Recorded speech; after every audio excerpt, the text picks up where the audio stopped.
Hi everyone, it's Rena Jadov, the founder and CEO of Health Boot Camps. And today we are doing the Masterclass on emotional healing, a 7-part series to help you get back into great emotional health. And here with me is Jessica Neideffer. Hi Jessica, welcome.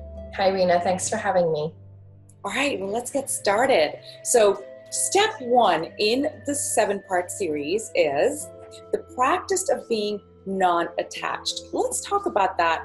What does it mean to be non-attached? So for me, there's a difference between detachment and being non-attached. When I detach from something, I'm totally taking myself away from the situation, the experience, and not processing the emotions or the feelings that are coming up with it.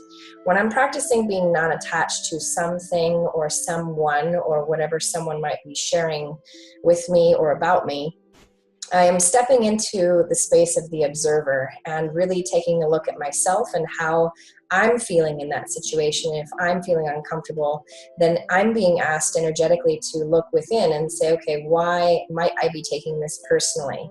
What's coming up for me? Instead of looking outside of me to see what that person is dealing with. So basically it's looking within, coming inside and feeling that support from yourself and understanding that that person might be working through something at that moment. And that's so easy to do when you're distanced from the incident, but when you're in it, when you're in the moment, it's so hard to remember that, right? It's so hard to remember that that perhaps this person isn't saying these things to hurt me. Maybe there's something else that's going on in their life that's making them react. And for me personally, meditations has been a huge change in my being able to separate myself from the activity, the conversation, and myself. And so I think you're going to show us an exercise, am I right, on how we can do this? Yes, that's correct. All right.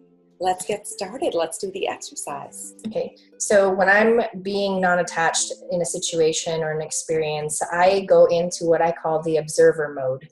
And the observer is simply that. I go into a space outside of myself. So I'm sitting here having a conversation with you right now, and at the same time, I'm seeing another version of me. Maybe I'm wearing the same clothes I'm wearing now, but I step outside of myself and then I watch myself as I am having the interaction, as I'm in the experience. So as I'm doing that, I go into a slightly meditative state as I am observing the feelings coming up within me.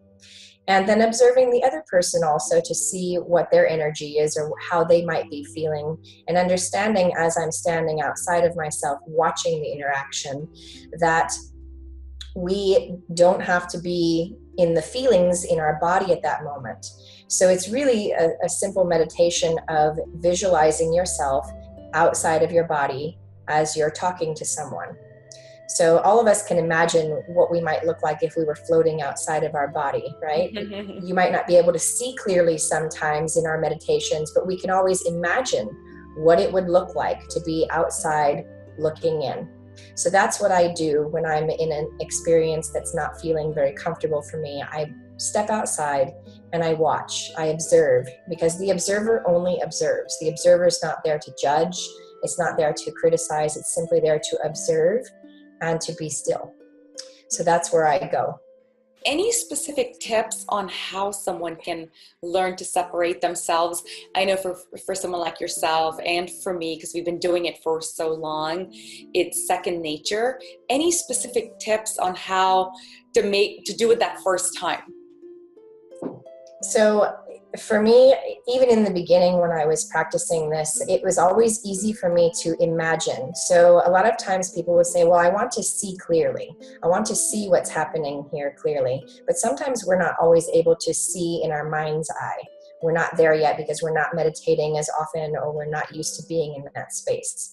So I like to imagine. I like to encourage people just to imagine, because we all have imaginations. We're all adept at going into a dream time space.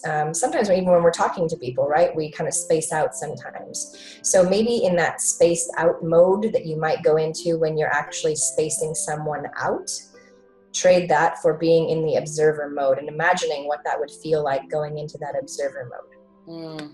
Love that.